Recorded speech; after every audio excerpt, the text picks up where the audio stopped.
You're listening to the Tech for Business Leaders podcast, brought to you by Mazars. This is the podcast where we take technology topics and discuss how business leaders can tackle them. I'm your host, Izan Khan, a privacy specialist at the technology and digital team at Mazars. And throughout this series, we'll be speaking to industry guests, specialist speakers, and subject matter experts about how businesses are taking the latest tech challenges and developments whilst ensuring that they're protected from a risk, security, and compliance perspective. At Mazars, we believe that technology can help businesses, large or small, advance operations, improve productivity, and grow. And so we look forward to sharing knowledge, insights, and practical tips about how businesses can utilize technology to gain a competitive advantage. Now, on with this week's show. To kick off the series, we discuss cybersecurity and cyber threat in episode 1 with specialist guest host Alex Miller, an ethical hacker and red teamer at Mazars, and Dr. Jamie Collier, a senior threat intelligence advisor at Mandiant. Today joining me, we have Dr. Jamie Collier. Welcome, Jamie. Hi, Alex. Yeah, great to be here. And Jamie is a senior threat intelligence advisor at Mandiant. And for our listeners who aren't familiar with Mandiant, they're an American-based cybersecurity and threat intelligence firm. And Google has just announced their intent to purchase them. Is that correct? Yep. So all going through right now, but yeah, certainly an exciting time for Mandiant at the moment. Perfect. And you are also a fellow of the UK's oldest and leading security think tank, RUSI. I am. So yeah, trying to really take a lot of the operational insight that we have within the likes of Mandiant and all that threat intelligence and try and explore what it means for that kind of cyber policy crowd. Because I think, cybersecurity, we're very good at staying in our silos and our thought bubbles and doing what I can to kind of build those bridges. Perfect. Well, thanks for joining us today. Yeah, thanks. So welcome, and let's get started then. Sure thing. So I wanted to start by thinking about some of our traditional cyber threats and more well-trodden ground. So if we're thinking about nation states, our listeners are probably familiar with the big four. So we're thinking Russia, China, North Korea, Iran. And there's definitely some headlines at the moment about Russia's cyber capabilities. And as a red teamer, I certainly see a lot of the innovation of malware coming out of Russia. Is that an accurate assumption? And what's the story with nation states at the moment? Yeah, I mean, I think you're certainly right that kind of big four, if you like, are the ones that most organizations are concerned about. And I think rightly so. When you've got a state, you've got significant more funding to create the infrastructure around these sorts of cyber operations. And yes, that is partly malware, it's custom tools, for instance, but it's also the bureaucracy. It's being able to conduct operations through multiple time zones. It's being able to work shift patterns, when people have often got wives and husbands and children's birthday parties to attend on the weekends, being able to get around all of that and have that operational consistency. We really see that as kind of being a key feature of some of these kind of state programs. But yeah, you're absolutely right. Russia is certainly keeping us all busy at the moment. Certainly, yeah. And what other nation states should we be aware of at the moment? Well, I think first of all, I think that the big four are absolutely the most sophisticated and probably for different reasons, right? If we think of North Korea, traditionally gone after the kind of finance sector and very kind of financially motivated. China, got the capacity to really go after a range of different regions and sectors. I think thinking a bit kind of further beyond that, though, as you say, there are some really interesting challenges for the security community, because what we're starting to see is a lot of these emerging state actors, not just non-state actors, but also state actors. I think Vietnam is a great example of what we've seen in the last few years, where since kind of 2015, it's really gone and built a very kind of meaningful capability. And actually, I wouldn't even necessarily call it emerging anymore. It's pretty well established. Yeah. We've also, Mandiant recently put out some reporting around a group that we kind of associate to kind of Belarusian government, for instance. Mm-hmm. So I think there are some kind of really interesting takeaways there, in the sense that I think if we think further ahead in the cyber threat landscape, we're going to be dealing with a lot more complexity. There's going to be a lot more states getting involved in this. And I think actually, interestingly, a lot of that will play out regionally.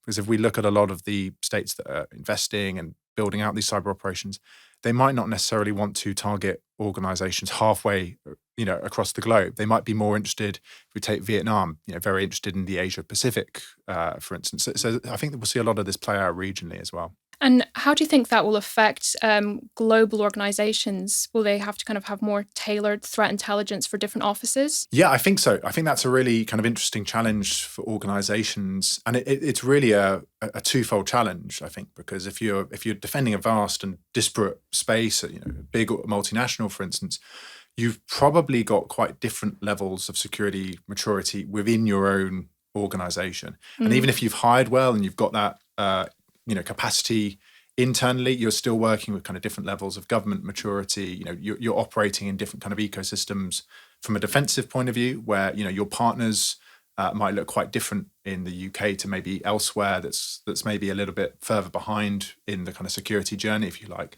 But you're absolutely right. The threat landscape can vary enormously based, in different regions, for instance. Yeah. If I am, an oil and gas or an energy company, my exposure is going to look very different in Ukraine or Eastern Europe right now than it might, say, in the Middle East. So you've got some really big strategic issues on both of those areas. Yeah. So I think having that kind of regional nuance is really important, being able to understand how my threats might differ from region to region. Interesting. And I wonder, how are hackers for hire, or we're kind of seeing that termed as private sector offensive actors, how are they changing the game for nation states and generally the threat landscape? Because as an ethical hacker in the UK, I'm bound by the Computer Misuse Act, but that's not holding these guys back, right? Yeah, I think there are a few different interesting implications there. I think, first of all, it's probably that speed component, right? That if I am, and we talked about those emerging states, and if I've got real ambitions to ramp that up quickly, then contractors, all of that kind of private sector infrastructure, that can certainly play a role there. I think what's also interesting is, in the past, certainly historically, we've seen them, a lot of the zero-day exploits we've seen associated with the likes of contractors, and that comes at an interesting time because 2021 really smashed all previous records for the amount of zero-day exploits we saw. Yeah. So I think it just adds to this kind of complexity in terms of the threat landscape. You've got emerging states, you've got the contractors and the kind of private sector piece now. You've got a cyber criminal ecosystem that's increasingly professionalizing.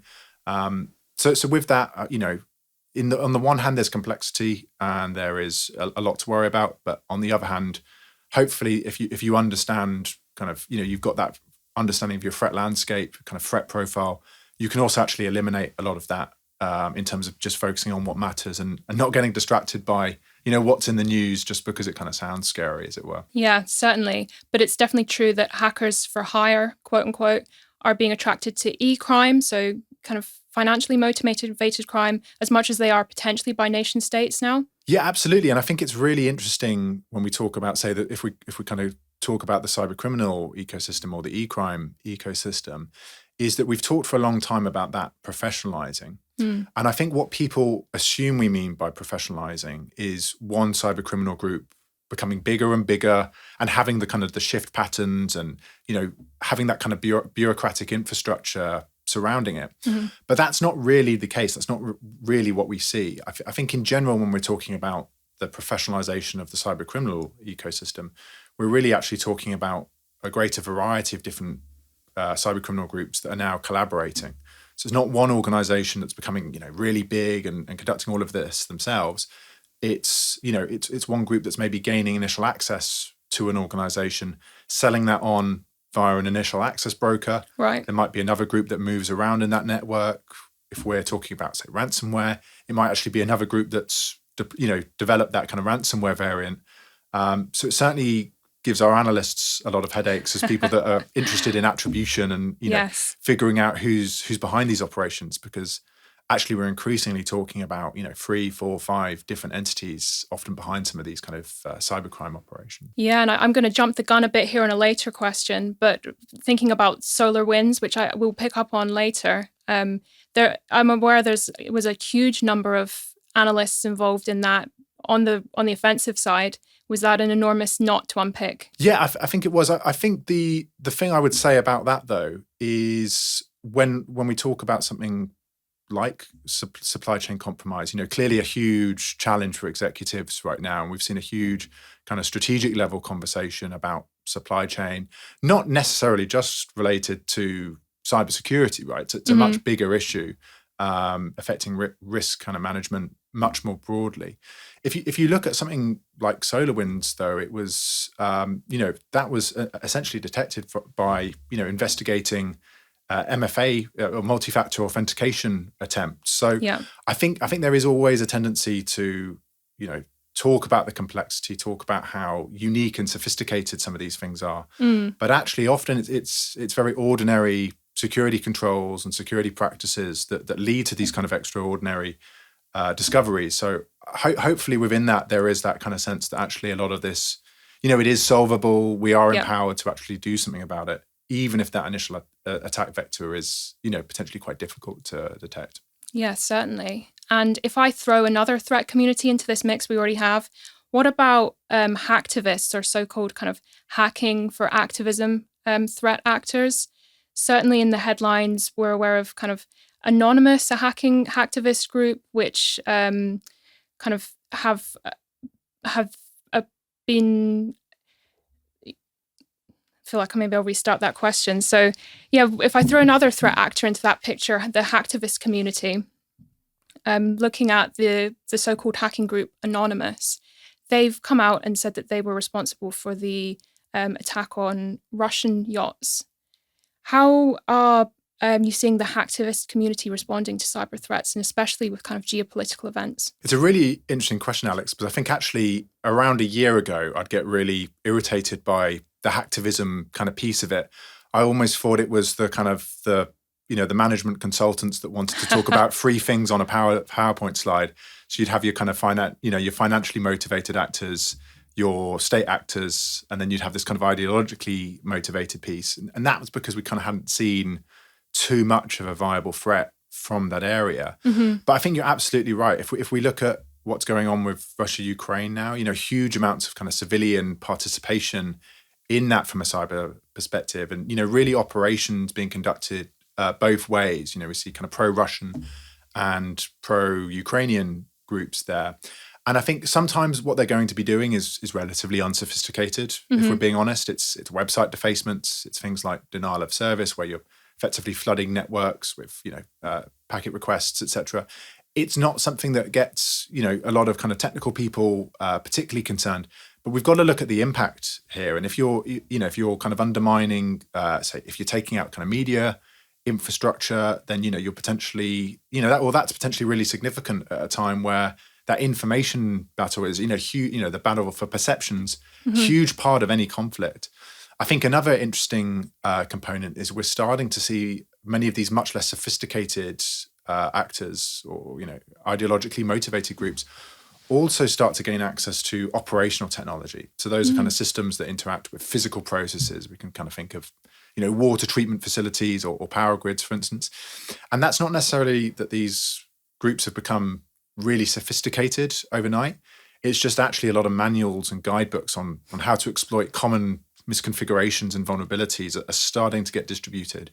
So I think there are some real concerns there around ideologically motivated threats and less sophisticated threats if you're not able to get the security basics right. Now, the flip side of that is that, the solution to that is pretty well known. It's pretty kind of routine stuff. But I think it's just an important reminder that, as much as we like to talk about some of the really high-end stuff, actually getting the basics right, just goes such a long way in protecting your kind of portfolio and your network. Yeah, absolutely. I would 100% agree with that from a red team perspective. In some ways, shooting myself in the foot, because if these get fixed, it makes my job harder. But ultimately, that's the cynical way of looking at it. Not allowed to do that. So things like multi-factor authentication, it's not bulletproof, but it's a huge benefit to help with phishing and things like that. The water treatment example is really interesting, because I think there was a use case in Florida a couple of years ago now. That was a lone wolf activist, right? Yeah, I believe so. I mean, you're testing me on the specifics there, but yeah, I think it wasn't something that was particularly high end. It wasn't something that was kind of particularly well planned from my memory. I just think it kind of highlights that, I think operational technologies had a tough time. And I think we need to be sympathetic in that. I think it's easy to think about, if we think of, say, power grids, for instance, we can think of these huge multinational or nationwide power providers. But actually, a lot of water facilities or power providers are pretty local. They're pretty regional. They're very small. And with that, they're not necessarily going to have that security budget of those big players. And the challenge is quite different for them, I think. Yeah, it's where the kind of the loss magnitude, if a threat were to occur, is so great. We feel like it's difficult to kind of quantify. You think, how likely is it? If the magnitude's that high, you really feel like protections need to be in place. Yeah, absolutely. Yeah. And thinking about this hacktivist threat actor a bit more, do you feel like there's some specific sectors which are more at risk if they're becoming slightly bigger players? Yeah, so I think when it comes to ideologically motivated groups, if we take Anonymous, which is, a bit of a slippery group anyway, but I think, in terms of kind of nailing down who is anonymous, who isn't. I think in general, they are going to be conducting pretty loud operations, right? So they're going to be looking for that kind of high impact kind of, achievement, kind of media headline often. So I think the likes of, say, the media, that would be one really kind of clear target because, you can often have quite significant impact, especially if you kind of start interfering with websites or TV, anything that's kind of read and viewed by millions of people. I think as well, maybe the likes of kind of government websites, all of that sort of thing. Anyone that's kind of got a high public profile is certainly going to be at risk there. And then clearly there's also a conversation about the specifics around certain geopolitical developments. So if we think about, say, Russia, Ukraine, that is probably something that would pose a kind of outsized impact to any Western organizations that still have a presence in Russia, for instance. And, see that in quite a lot of cases that might be something that gets hacktivist attention more than groups that don't, for instance. And are you seeing anything in the kind of environmental sphere in that case? I know some environmental groups have been hugely disruptive in a kind of physical way, but have you seen that in a kind of technological way as well? Not so much. I think in general, they're not maybe quite as, sophisticated or organized there. Of course, that could change and, something that we will continue to track. But I think at the moment, for most organizations, I don't think that is as big a concern as other bits and pieces. What I would say, though, is, if we think of, say, Anonymous, as I said, it's quite hard to pin down who they are, what they stand for. Effectively, anyone can claim to be anonymous and act under that kind of anonymous umbrella, if you like.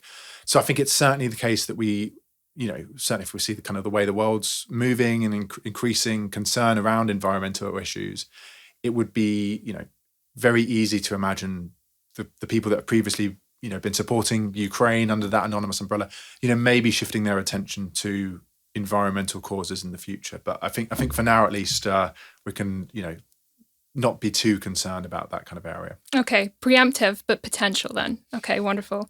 And if we take this kind of threat actor picture a little bit broader, what should business leaders be aware of kind of for the rest of this year and looking into next year? What would be the kind of number one thing you would point out to them? I mean, I think it's got to be ransomware, right? I think it's probably not the most exciting answer. And I think it's for me, maybe, but yes. Something we talk about a lot. And I think everyone at Mandiant's probably fed up of me talking about ransomware. But I think the key thing with ransomware is that if we go back to, say, 2015, that was an IT problem. It was a bit of a nuisance. It is now something you're seeing, front page news of Financial Times, Wall Street Journal. Yeah. It's really transformed from that IT problem and that nuisance to something that is now a core strategic concern for effectively any organization. And while cybercrime in the past would typically go after banks, now what we see with ransomware is that it is effectively sector agnostic. That ransomware can kind of pose a threat to any organization. And it's not necessarily just going after, really large, high revenue organizations. We'll also see it going after a lot of local, regional firms as well. So while I think, it's probably something that we were talking about 12 to 18 months ago, I think it's only gone and become an even bigger concern recently. So I think that has to be priority number one. I think the only thing else I would say is that it does it does depend, being the kind of typical intelligence analyst here, saying that it depends. But, in terms of those top threats, it really does depend on your region and your sector. And that goes back to, if you're a Middle East government, your threat landscape looks very different than, UK financial services, for instance. Sure. I did ask you the broadest question possible, so I appreciate you giving me a narrow answer. And just to step back a little bit for our listeners who may not be aware, ransomware is kind of malware or malicious software that encrypts your data and then holds it hostage, asking for a payment. Is that a good description? Yeah, exactly. I think that's exactly right. And that's what we're seeing is, I think, over time, that's gone from just being sent out to kind of one employee's laptop. And, that's where it's the nuisance because it's encrypted, an employee's laptop, for instance.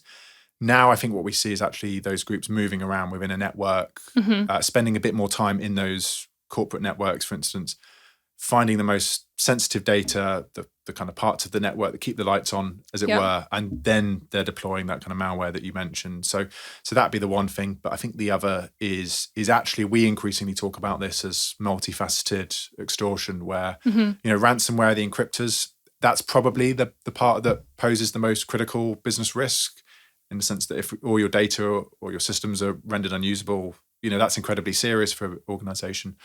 But we're also seeing these groups now steal data, threatening to leak that online, which clearly poses kind of compliance, regulatory challenges there.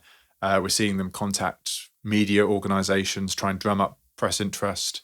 We're even seeing them contact employees directly or notifying business partners. So I think that's, as I said, it's moved to that strategic challenge. And I think that's largely because of that broader kind of extortion tactics that are being used, where it's meant that the ransomware or the extortion threat is now very much interdisciplinary, right?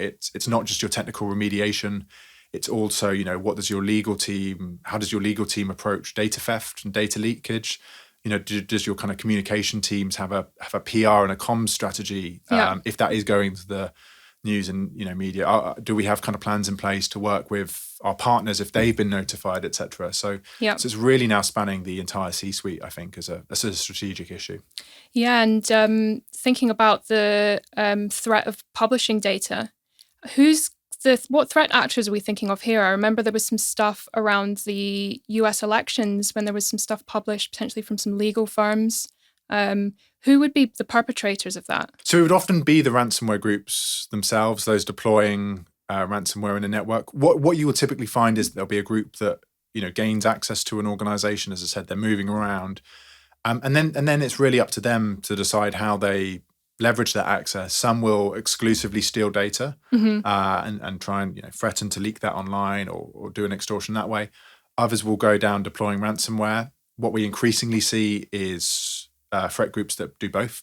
So they both steal the data and then they encrypt. And then it's this kind of double extortion threat where effectively it's all about imposing as much cost on a victim as possible, because then you can demand a higher extortion fee. Right. And you're probably more likely to have a victim, be willing to pay, or at least see the kind of the upside of paying, as it were. And have you ever seen financial gain through, or that slightly be motivated through pressure from nation states? We kind of talked about hackers for hire, and they may be publishing the data to increase their revenue from the ransomware. But do you think there's ever any tangible links to nation states for publishing kind of ransomware data? I think it's a really interesting question. I think a lot of states, if they want data or they want it to be leaked, they will be able to do that, or they will go and do that themselves. And I think we've certainly seen Russia in the past hack and leak kind of operations. Certainly in the UK, we've seen that play out in kind of elections in the past.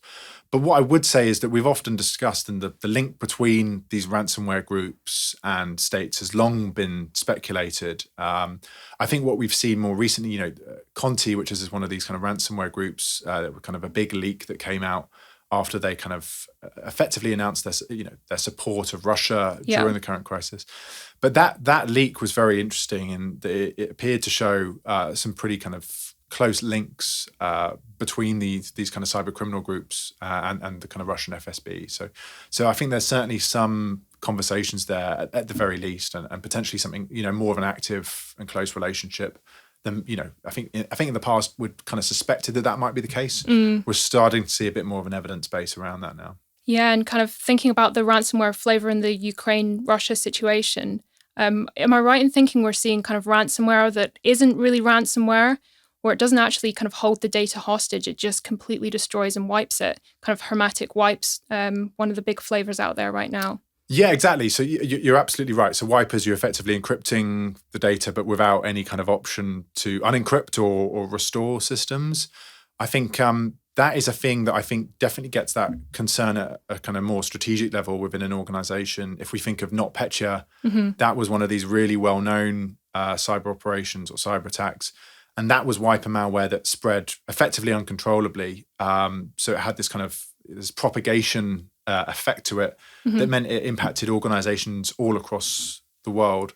What we've seen, at least so far, with the wiper malware deployed in Russia, Ukraine, is it does look a little bit more tightly distributed. Right. We're not seeing this kind of uncontrollable propagation. And with it, we're not seeing that kind of systemic risk of something like NotPetya, at least for the moment.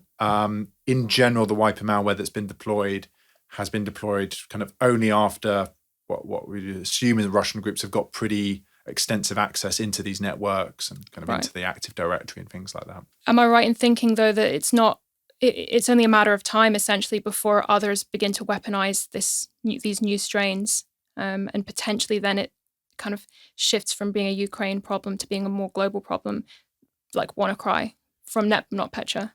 Yeah, I mean, I think the concern is because I think actually having a kind of a wiper or encrypting kind of capability is something that a lot of ransomware or a lot of kind of wiper malware will have. So I don't think necessarily if that capability, those strains that Russia have been using, if they kind of get into other people's hands, that's necessarily the kind of the big concern, in the sense that, you know, those threat groups would still have to gain access to those organizations, move around in those networks. They'd be doing a lot of what they would have to do anyway, and they effectively have a lot of those, you know, different wiper or ransomware variants that are readily available now.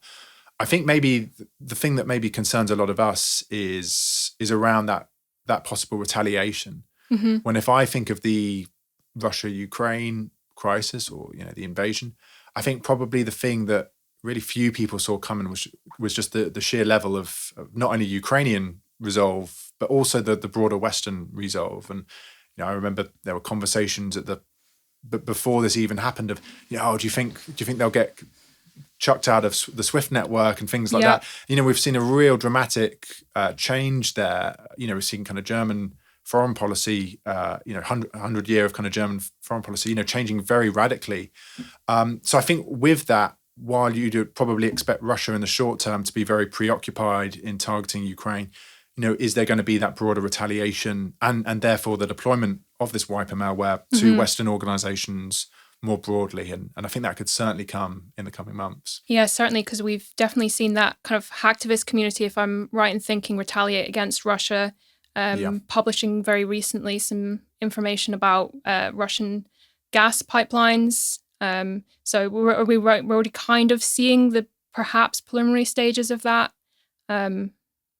Is that correct? Yeah, I mean, I think on the specific claims, we've always got to be careful. There's so much of this flying around right now. You know, frankly, I lose track of the latest thing, but a lot of this is harder to verify. You know, there's a lot of claims being made. I'm not 100% sure on the specifics of that one. I'm sure, you know, probably likely to be true, because we're seeing a lot of that sort of thing at the moment. It's probably more a point that there's just a lot of noise at the moment. But I think the underlying point that we're starting to see a much more kind of chaotic landscape, different things being deployed. Yeah, absolutely.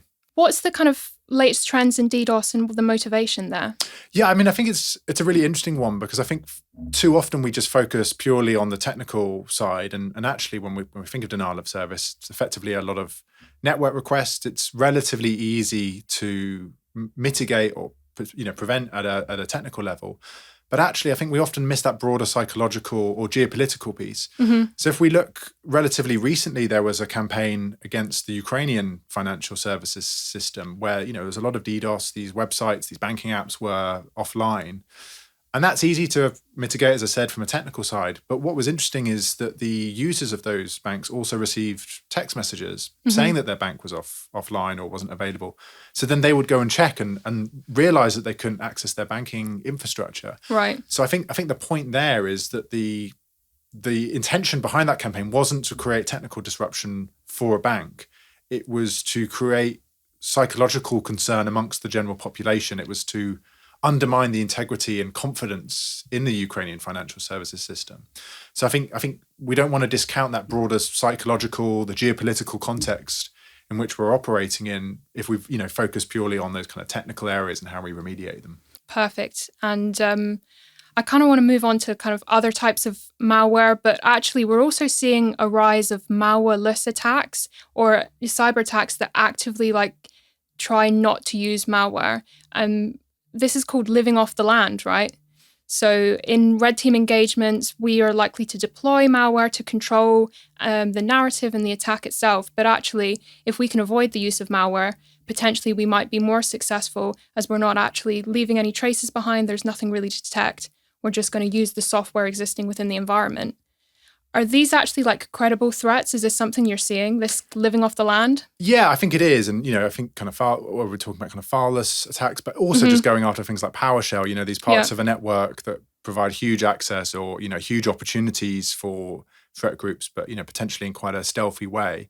I think for me, there's maybe two things that come out of that. Often it's actually a blend of the two, right? You might see a group using malware initially, then they kind of, as they pivot, as they move through a network, as they try, especially as they try and gain persistence and, they try and have that long-term kind of staying power, it might be then that they start to look at some of these kind of more stealthy attacks. But I think the other thing is that, in the security industry, we've often looked at these malware variants and we've kind of taken the kind of the technical details of those and we've gone searching for that in networks, if you think of kind of indicators of compromise, things like that. And actually, I think what these sorts of attacks show us is that there are limitations to that indicator of compromise-led approach. And actually, we also want to be looking at the sort of the behaviors, the kind of broader modus operandi of threat groups that, are of a concern to our organization and start to kind of be either searching for that, that kind of activity in a proactive way, inserting security controls that actually mitigate that ahead of time and kind of really present, numerous hurdles to attackers, whether it's kind of really getting detection efforts focused on those areas that we know are very prominent. But I think just that it does highlight the need to shift away from focusing exclusively on kind of well-known malware variants, as it were. Yes, absolutely. That's a good tip. And another threat I wanted to get your perspective on, particularly as a red teamer, I find that if network compromise hasn't been achieved through phishing or through open source intelligence gathering, so looking on the internet for kind of vulnerable websites, anything on the internet that's exposed that pertains to the organization. If that's not successful, physical social engineering is often very successful. So visiting offices or sites of the client and trying to tailgate into the office without kind of it. In some organizations where there's a need for physical security and that's historic, certain sectors that's, really prominent, it can be more difficult. But I would say in general, it's a really effective method of achieving network compromise. Is that something that you're seeing replicated kind of in the threat actor space? I think in all honesty, it's not something we see come up a huge amount, but having said that, some of the more sophisticated groups absolutely do that, right? So we know that, it's publicly documented evidence that, the GRU, the Russian kind of intelligence agency, that they have that close access capability. I think you would also expect a lot of kind of opportunistic bits and pieces to emerge there, where if an organization is exposed there, then, criminals are going to kind of explore what they can get there. I think really it just highlights the variety of different attacker techniques out there, that there are multiple different things. You're either going after exposed means of access, you're phishing. Even within phishing, right, we can, social engineering, we can talk about emails, we can talk about messaging via social media, which often gets around some of those email detection efforts. Voice phishing, calling people up, etc. So I think it's just important that security leaders really appreciate that full spectrum of different threat vectors and actually take a pretty empirical look at, which are the ones that are most prominent for our organization. But I think physical security, huge. I think outside of just cybersecurity as well, it has that kind of broader infosec, information security piece as well, where you clearly don't want people sneaking into office buildings and things like that. Yeah, definitely. And moving back to the kind of controls you were talking about there, I think in my experience, organizations can be heavily reliant on one or two controls. So when you're looking at kind of mimicking a threat actor, you can look to kind of bypass that one in control they have. And that's really effective at gaining access. I'm thinking in particular at multi-factor authentication, which, disclaimer, I want to say is highly effective in, securing organizations. But actually, I find individuals are not aware of the need to protect their MFA token, their multi-factor authentication token, and vishing that you mentioned. So calling somebody up and just asking them like, hi, I'm from IT support. People tend not to believe that I'm from IT support, but, actually just saying I'm from IT support, can I have your MFA token, please? More often than not, that works. Yeah, I mean, what I found really interesting recently, we've seen a huge uptick where you have multi-factor authentication kind of push notifications. So you'll say, need to log in, you put your username and password in, and then you'll get this notification saying, approve. You don't have to necessarily enter a token or anything. But we see a lot of threat groups when they've got those stolen credentials now effectively just keep pushing those notifications to users. Yeah. And it's amazing how many times a user will just approve that, even though they're not trying to log in themselves. Yeah. And I guess it's just kind of spam. It's just, harassing them until they accept it. But I think there's also a broader point there where, we're seeing even with multi-factor authentication that while it's, excellent kind of security control, it's not that silver bullet. Mm-hmm. We're seeing, big rise in the likes of supply chain compromise, in the number of zero-day exploits. And I think, as you say, we can't rely on one or two controls, especially at that initial access point, to keep our network secure. It's really, I think now it's about building that defense in depth, where we're presenting numerous hurdles. Mm-hmm. If an attacker, once they've got access to that network, they've still got to do a lot. And that actually presents huge opportunities. And it should be something that really empowers us as network defenders, because they're effectively playing on our kind of home turf. It's our network, and we're really empowered there to insert all of these different security controls. And ultimately, those threat groups, they've only got to fail once. And, we've got that kind of agency there. If we're building that defense in depth, we're not relying too much on just preventing that initial access. Yeah, it's interesting, that kind of spam point, because it reminds me of kind of traditional SOCs where, security operations centers, you have your analysts looking for cyber threats, looking for attacks. And we use the term alarm fatigue a lot, where there's lots of alarms going off that are all for the same thing. And you just immediately close the ticket because I know that one. That one's, this niche thing that happens on this weird server. Yeah. And it's interesting that that's now propagated to the user, not just to the IT analyst. So some justice there, maybe. I don't know. I think the other thing there is, I think so much of what we talk about in cybersecurity is identifying threats. It's about finding areas of concern. And that's absolutely a key area. It's a key area of threat intelligence, if you like. But I think the question that I don't see asked as much is, how do we eliminate some of that distraction, right? And it's more, I think any security leader, if there's one thing they really crave right now, it's focus. And huge amount of that, I mean, especially since the pandemic, we've just seen so many, stories in the news. We've seen things that we're told that we should be really concerned about. Actually, if we start to take a slightly more empirical view of what's going on in the threat landscape, we find that it's not necessarily about flooding our inboxes with all of these different threats and things that we should be concerned about. It's often actually providing data to say, while this thing might be a concern in the news, it's actually not really playing out in the landscape. And hopefully for the Security Operations Center, for all of those people suffering from alert fatigue, I think there needs to be that kind of real drive to actually eliminate some of that distraction rather than just pile it on. Yeah, so maybe we've got alarm fatigue for the analyst, for the user, and now for the board. So yeah, exactly. What a thought. The final threat I wanted to cover, which we've kind of briefly touched on, is that from the supply chain.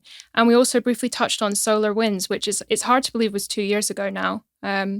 Just to recap for our listeners, SolarWinds was a highly sophisticated cyber attack that it leveraged a commercial piece of American software, right? American cybersecurity software, and it injected the malware into the update. So users were, doing what they were told, updated, and that update contained the malicious software which caused the breach. And I'll admit to a red team tip here. So it's often really handy when looking to create accounts on a network. We use suppliers' names, maybe with a little tweak in it, and just to the naked eye, it looks normal to a security analyst, and that's proved effective a number of times for me. So I wonder, Jamie, what's your take on the threat from the supply chain? I mean, I think it's clearly a concern. We've seen a big increase in that over the last few years now, and a steady increase. And I think that's from a few different areas. I think with that increasing professionalization around the cyber criminal ecosystem, the increasing amount of money in ransomware, we're seeing more supply chain compromise come from ransomware operations and the cyber criminal piece. It's certainly not just Russia on the state side as well. I think in terms of the prevention, I would just refer back to that previous point about that defense in depth, that actually if you're spending a lot of time trying to detect supply chain compromise initially, you're going to find it very difficult, because if we're talking about what look like legitimate updates, we might kind of become a bit of a crazy person if we're kind of ripping these apart and interrogating everything. So I think that defense in depth is really important. But again, it goes back to this point of focus. And if we look at the data, for instance, something like SolarWinds is a great example, because it really drove that kind of C-suite, that board level conversation, because it was this kind of real headline grabber. But actually, it's while the initial malicious update impacted a lot of organizations, the amount of those targets that were actually then, kind of targeted further was actually pretty narrow, and it was largely kind of narrowed down to kind of government and defense space. So you had an issue there where a lot of people were concerned about, and perhaps understandably so, but it probably didn't impact their sector or their region so much. Yeah. Whereas if you look at the data of, say, the last few years on supply chain compromise, a huge amount of what we're seeing is maybe the areas that people aren't talking about so much. It's developer environments, it's open source tools. We've seen a big increase in supply chain compromise related to mobile apps and mobile devices. So I think that's the kind of, I guess that's the concern for me around supply chain compromise, is that we focus probably a little bit too much on some very kind of isolated cases, and there's probably other bits that maybe aren't quite as glamorous, but they are ones that are probably going to impact most organizations. If we think about developer environments where you're bringing in all these libraries, you're building apps, you want to be really innovative and leverage all of that kind of those tools in the open source and world, if you like. But with that come clear risks, and it's much easier to kind of conduct those sorts of operations from an attacker perspective. So I think it's supply chain compromise is probably a worry for me, in that I think the conversation probably needs to be slightly recalibrated to really capture the spectrum of different threats that we see there that probably aren't kind of being discussed in the way that at least I think they should be. Yeah, it kind of goes back to that proportionality point that we've talked about throughout this of, is it a relevant threat to my organization? And actually, am I looking at it from the right kind of lens? Which leads really nicely onto my next kind of broad question. So thinking about advice, what would you tell somebody responsible for cybersecurity from a threat perspective?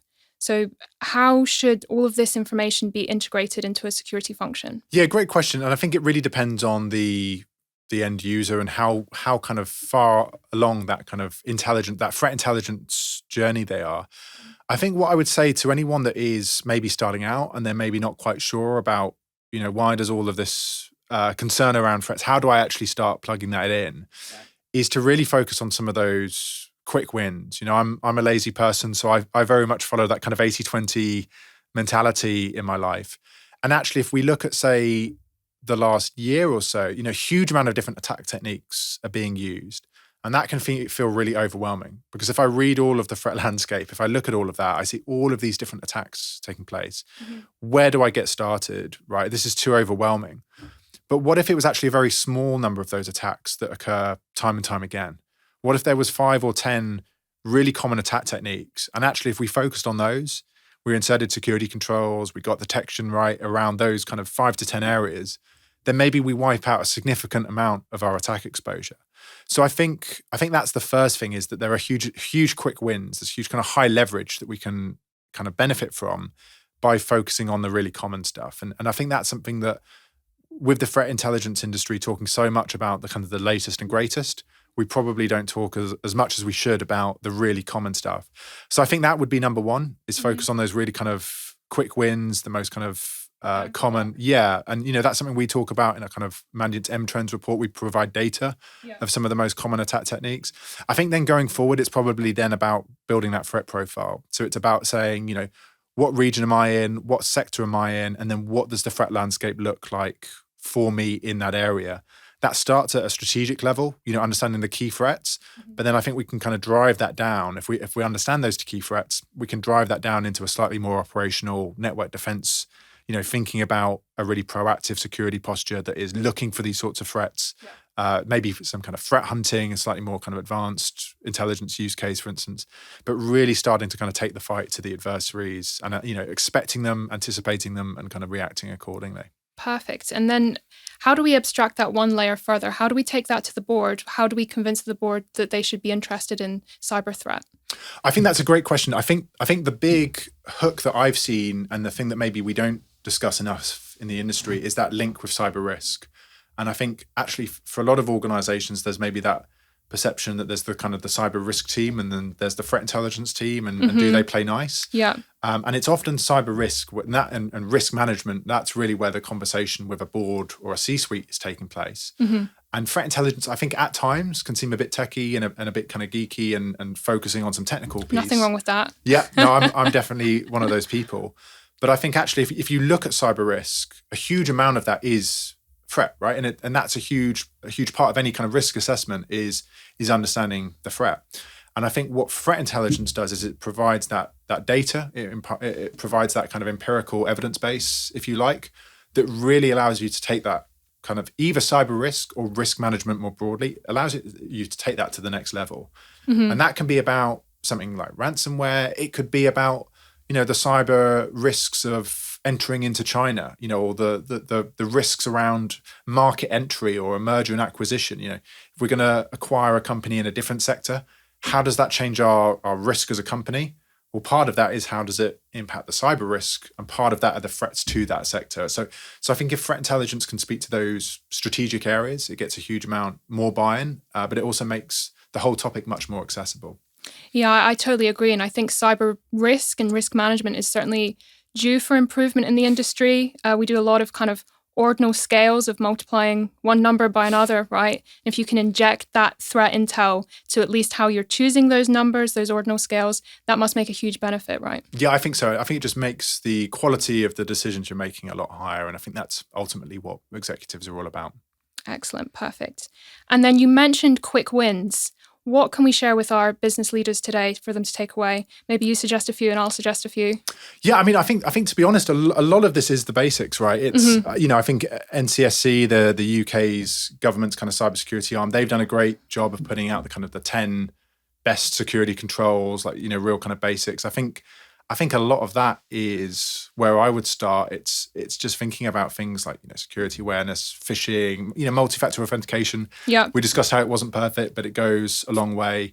I think maybe the other piece that's maybe not discussed as much, but really thinking very forensically about kind of identity and access management, getting into things like Active Directory, these kind of parts of the network that potentially provide, huge kind of devastation and the areas of the network that provide threat groups with huge amount of opportunity to really cause kind of disruption at scale. I think focusing on those areas of the network are going to be really important.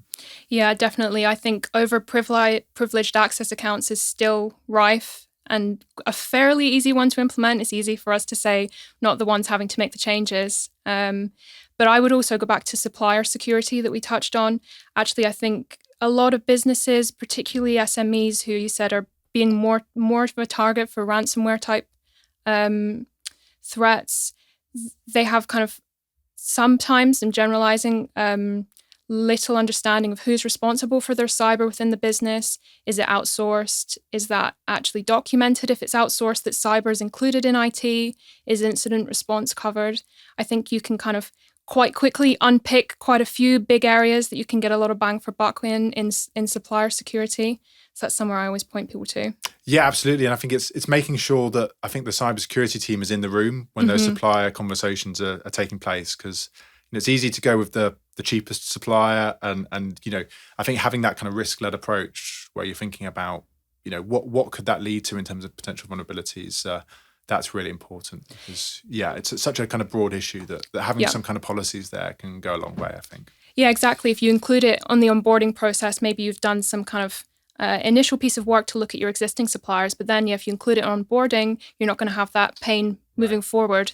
And you can do it proportionally. There's some instances where it's less of an issue, but what data are they accessing? As you said, doing it kind of on a threat and actually kind of data-led method of what are they accessing, and therefore how much protection do I need? Definitely. Yeah, absolutely. Perfect. And then to finish today, I can't believe we've made it to the end. But just to wrap up for today, out of all of the things that we've discussed, what would you say our business leaders should be sure to take away? I think for me, it's the quick wins. It's that actually we can take all of this complexity in the threat landscape and very quickly draw some key, 3 or 4 things to kind of do right away. I think that would be number one. I think, don't want to kind of bang on about ransomware, but that is the strategic concern for so many organizations. So making sure that there is a kind of readiness plan there, that's something that really is driven from that leadership piece. I think that's really important. And I think with Russia, Ukraine, what I would say there is maybe while the concerns are absolutely reasonable and valid, we see huge amounts of concern from business leaders at the moment. I think it is just making sure that they look at that in a proportional way, right? We want to start thinking about our cybersecurity in response to Russian groups, but we don't necessarily want to overcorrect. And what I mean by that is neglect things like ransomware, neglect China or some of these emerging groups. We want to give Russia the attention it deserves, which for a lot of organizations means, a growing amount of attention, but it doesn't necessarily mean it's the exclusive threat out there. And just looking at things with a more measured perspective, I think. Thank you so much for joining us today, Jamie. That was really, really useful session. Thanks for walking us through that. Yeah, anytime. Thanks, Alex. Great to be here. Really enjoyed it.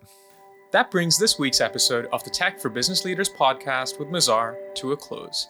If you enjoyed today's show, please subscribe to the series and leave a review to extend our reach and keep technology at the heart of the business community. We look forward to sharing more with you in our next episode, but for now, take care and thank you for listening.